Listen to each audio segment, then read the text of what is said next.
gente, a paz seja convosco. Então, o tema de hoje ele vai ser basicamente uma continuidade do que foi falado no vídeo anterior, né?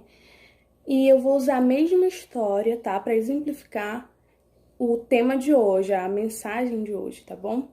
Então, se você tá aqui pela primeira vez, eu aconselho a você a ver o vídeo anterior para você entender, tá? Para você não ficar confuso e nem perdido no meio da história, tá bom? E o tema de hoje é: ame o seu inimigo. Ellen, como assim? Como é que eu vou amar alguém que não me quer bem? Realmente, gente, não é fácil, tá? Para quem não anda com Cristo, não é fácil. Mas para quem lê a palavra do Senhor, quem caminha com o Senhor, isso se torna uma tarefa menos complicada, tá bom? E eu vou falar por que nós precisamos amar o nosso inimigo, tá? Esse ensinamento quem deu foi Jesus.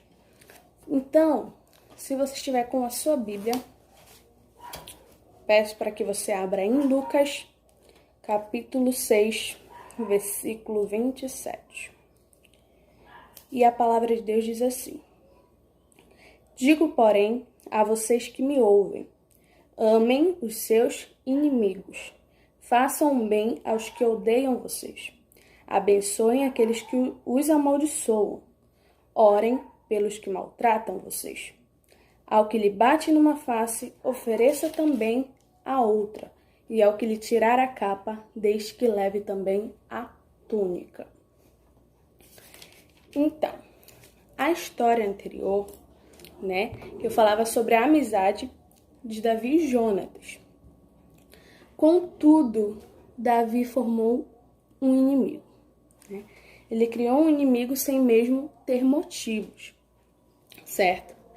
E muitas das vezes, como eu falei já, a gente cria inimizades sem menos saber, sem ao menos dar motivo, não é verdade?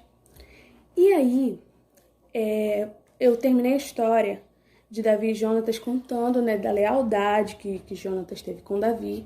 Foi lá falar para ele fugir, para ele proteger a vida dele. E aí, Davi continuou aí uma longa jornada, tá? Uma jornada onde muitos desafios ele teve que enfrentar.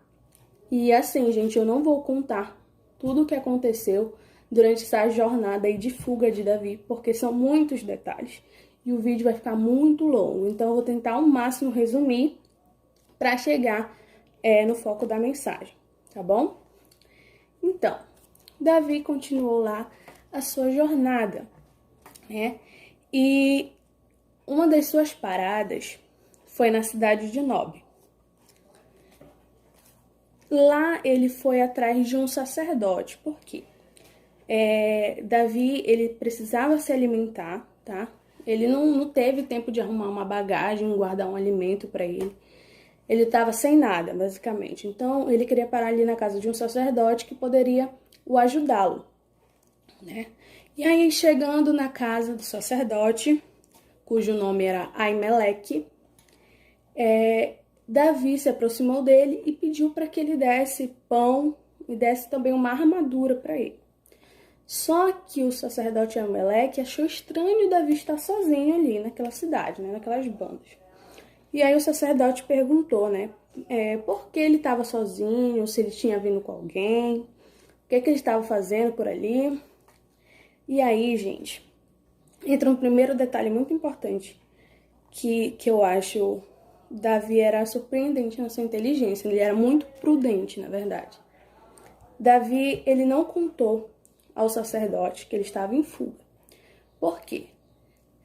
Se alguém, qualquer pessoa, sacerdote ou não, qualquer um, soubesse que Davi estava fugindo do rei, e lembrando que o rei era a autoridade maior naquele lugar, e soubesse onde Davi estava e não o entregasse, provavelmente essa pessoa que viu ele também morreria, tá? Então Davi, ele não contou para o sacerdote, porque ele queria poupar tanto a vida dele como a vida do sacerdote. E aí o que foi que ele disse? Ele disse que ele estava numa missão que ele não poderia contar, era uma missão secreta, tá? E ali Aimeleque deu a ele pão e inclusive deu armadura para ele. Deu uma espada que era até mesmo de Golias, o primeiro soldado que Davi matou, né? A espada de Golias estava na casa desse sacerdote. Só que, gente, tem um detalhe muito interessante aí. Nesse dia, nesse momento, nesse lugar, tinha mais uma pessoa com Aimeleque. E essa pessoa se chamava Doeg. Ele era servo de Saul, tá? Aí você deve estar se perguntando assim, mas se Davi estava com Deus, se Deus estava protegendo Davi em toda a sua vida, né, estava do lado de Davi, por que ele permitiu que naquele exato momento, naquele lugar, tivesse alguém que provavelmente o denunciaria para o rei? Gente, a gente tem que entender que a nossa visão ela é muito limitada, certo? A gente não entende porque a gente passa por algumas dificuldades, por alguns males, tá? Porque olhando assim a história, a gente fica assim, isso vai trazer um mal enorme para Davi, não é verdade? Mas Deus ele tem um propósito em cada coisa, até nos momentos difíceis da nossa vida, tá? E aí, o sacerdote abençoou Davi e ele continuou na sua caminhada. Enquanto isso, Doeg foi até o rei Saul para comentar tudo que ele tinha visto e ouvido, tudo que tinha acontecido ali, né? E aí Doeg falou, e Saul ficou com muita raiva, ficou muito irado. E ele foi até a cidade desse sacerdote. Chegando lá, gente, ele mandou matar todos os sacerdotes daquela cidade. Não só os sacerdotes, como a família deles. Então, foi algo horrível que Saul fez, não é verdade? Mas o filho de Aimeleque, do sacerdote Aimeleque, conseguiu fugir, tá? O nome dele é Abiatar. Ele conseguiu fugir e ele foi atrás de Davi para contar tudo o que tinha acontecido. Então, perceba que um momento Davi estava sozinho e agora ele já não está mais. Ele já tem uma pessoa do seu lado, que era o filho do sacerdote, tá? Eles estavam juntos. Inclusive, durante a caminhada de Davi, a família de Davi ficou sabendo disso, né? Que ele estava fugindo e foi até ele também para se juntar a ele, para que ele não ficasse sozinho. Tá? Então, muitas outras coisas aconteceram. Tem uma mosca aqui enchendo o saco. Muitas outras coisas aconteceram, tá? Mas eu vou chegar em outro ponto muito importante da história.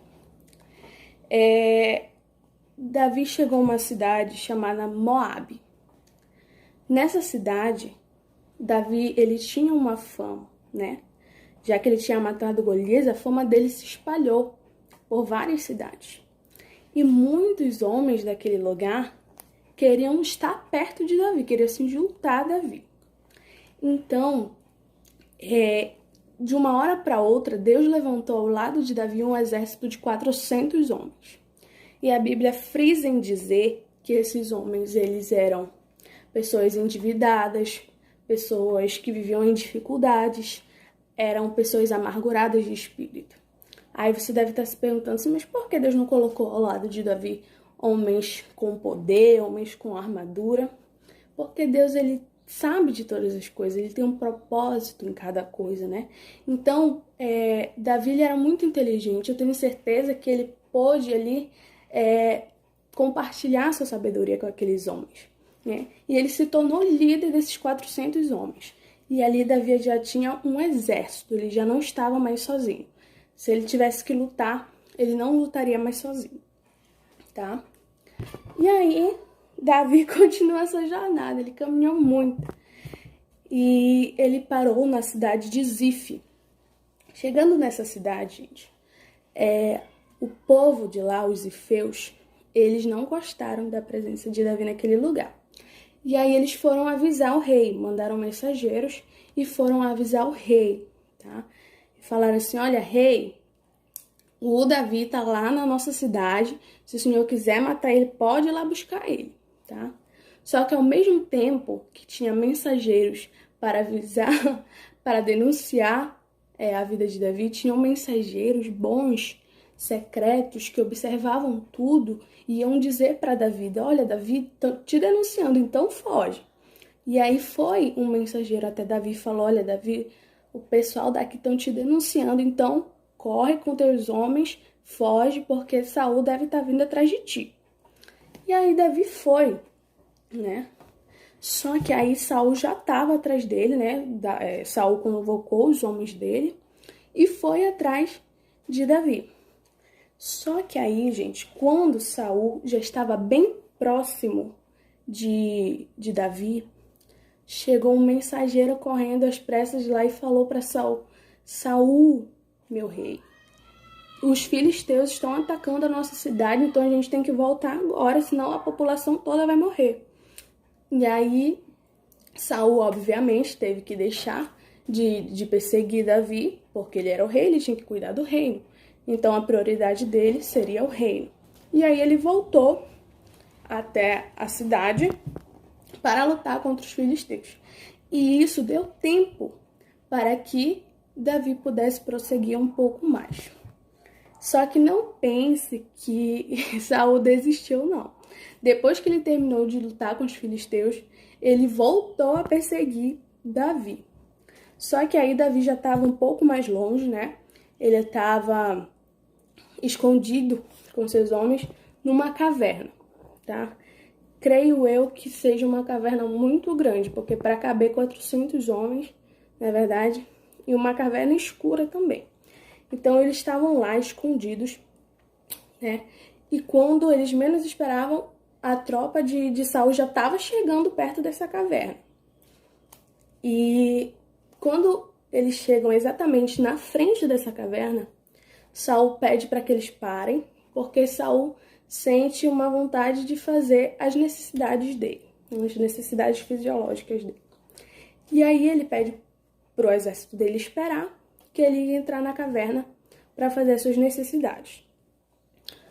E aí, como estava tudo escuro, ele não conseguiu enxergar ninguém, tá? E ele ficou de costa para todo o exército de Davi, para os 400 homens de Davi. E aí ele tá lá de costa e os homens de Davi começam a cochichar com Davi, falando assim: olha, o Senhor te entregou o teu inimigo na tua mão, então agora é a tua oportunidade. Se tu quiser matar ele agora, tu pode matar. E aí Davi, ele pega a espada, só que quando ele pega a espada, ele corta um pedaço do tecido da roupa de Saul. E aí ele fala pro exército dele que ele não teria coragem de tocar no ungido de Deus, porque Saul era ungido de Deus. Apesar de todos os pecados, de tudo, Davi ele não teve essa coragem, tá? E ele começou a conter os homens dele, porque os homens dele queriam matar Saul, né? E ele começa a conter e tudo mais, só que eu acredito que ele estava falando bem baixinho, porque Saul não escutou nada. E aí Saul terminou o que tinha que fazer e saiu da caverna. Saul, quando ele saiu da caverna, Davi veio bem atrás, né? E Davi grita para Saul. E eu vou ler para vocês o que foi que Davi falou, tá bom? Porque eu não quero perder nada do que Davi falou. Vou dizer aqui para vocês. Se encontra em 1 Samuel 24, eu vou ler na parte 9, que diz assim: E Davi disse a Saul: por que o Senhor dá atenção às palavras do que dizem que Davi quer lhe fazer mal? Eis que hoje o meu Senhor pode ver com seus próprios olhos que o Senhor seu Deus, que o Senhor Deus, o pôs nas minhas mãos, nesta caverna. E alguns disseram que eu deveria matá-lo, mas eu o poupei, porque disse: não estenderei a mão contra o meu Senhor, pois é ungido de Deus. Veja, meu pai, veja aqui na minha mão a ponta de seu manto. Por eu haver cortado a ponta de seu manto sem matá-lo, reconheça e veja que não há em mim nem maldade, nem rebeldia. Nunca pequei contra o rei, ainda que ele esteja à caça da minha vida para tirá-la de mim. Que o Senhor Deus julgue entre nós dois Que o Senhor Deus julgue entre nós dois e me vingue do rei. Porém, não estenderei a minha mão contra o rei. Como o provérbio dos antigos diz, dos perversos procede a perversidade. Mas eu não estenderei a minha mão contra o Senhor, meu rei. Atrás de mim, atrás de quem saiu o rei de Israel? A quem persegue? A um cão morto? A uma pulga? Que o Senhor Deus seja o meu juiz e julgue entre nós dois. Que ele examine e defenda a minha causa, me faça justiça e me livre das mãos do rei. Então, gente, vocês conseguem observar a grandeza de Davi? Davi, ele preferiu se humilhar perante o seu inimigo. E isso, gente, aquebrantou o coração de Saul, porque ele não esperava aquilo. Quem esperava aquilo? Ninguém. Se você tem o seu inimigo nas suas mãos, você quer logo o quê? Quer vingança, né? Você quer poder descontar todo o mal que essa pessoa te fez. E Davi, ele foi totalmente contrário. Ele foi o exemplo do que a gente leu lá em Lucas, né? Ele amou o seu inimigo, ele abençoou o seu inimigo, orou pelo seu inimigo. Ele deu a sua face para o seu inimigo, não é verdade? Então, Davi, ele tinha uma grandeza diferente e ninguém entendia, né? Porque essa grandeza era a grandeza de Deus no coração dele. E a palavra de Deus diz que, olha a resposta de Saul. Saul chorou em alta voz. Então disse a Davi: você é mais justo do que eu, pois me recompensou com o bem, enquanto eu recompensei com o mal. Hoje você mostrou que me fez bem, pois o Senhor me havia posto em suas mãos, e você não me matou. Porque quem é que encontra o inimigo e o deixa ali ir sem fazer mal? Que o Senhor lhe pague com o bem por aquilo que você fez por mim no dia de hoje. Agora tenho certeza de que você será rei e de que o reino de Israel se manterá firme na sua mão. Então, gente, Deus ele honra. Deus ele honra as nossas atitudes. Ele honra tudo aquilo que nós fazemos de acordo com a palavra dele, né? Davi, ele alcançou o reinado. Olha onde ele chegou com suas atitudes. Você quer descobrir aonde você vai chegar sendo obediente, seguindo a palavra de Deus, amando o seu inimigo? Porque, gente, a coisa mais difícil nessa vida é lidar com pessoas. E se a gente for observar os primeiros mandamentos de Jesus, o primeiro é amar a Deus acima de todas as coisas, e o segundo é amar o teu próximo como a ti mesmo. Então, é um desafio, todos os dias a gente está lutando contra a nossa carne, está buscando cada vez mais tratar bem, seja o nosso amigo ou seja o nosso inimigo. A gente precisa se colocar no lugar do outro. E a atitude de Davi aquebrantou o coração de seu inimigo. E ali ele teve alguém que deu a ele o reinado, que sucedeu a ele o reinado, né? Então, que nós possamos estar todos os dias trabalhando no nosso caráter e buscando, sim, amar o nosso próximo como a nós mesmos. Tá bom, pessoal? Eu espero que vocês tenham gostado, que tenham colocado isso na mente de vocês, que tenham aprendido, tá? Deus, ele honra e ele honra publicamente, tá bom? Seja fiel ao Senhor, que você vai ser uma grande pessoa. Davi se tornou um rei. Você pode se tornar, não sei, tem várias possibilidades. Os seus sonhos podem se tornar reais. Aquilo que você tanto almeja, você pode conquistar apenas com uma atitude. Deus, ele não deve nada para ninguém. Se você for fiel, ele será fiel a você. Tá bom? Um beijo, pessoal. Um grande abraço. Fiquem com Deus. Até a próxima.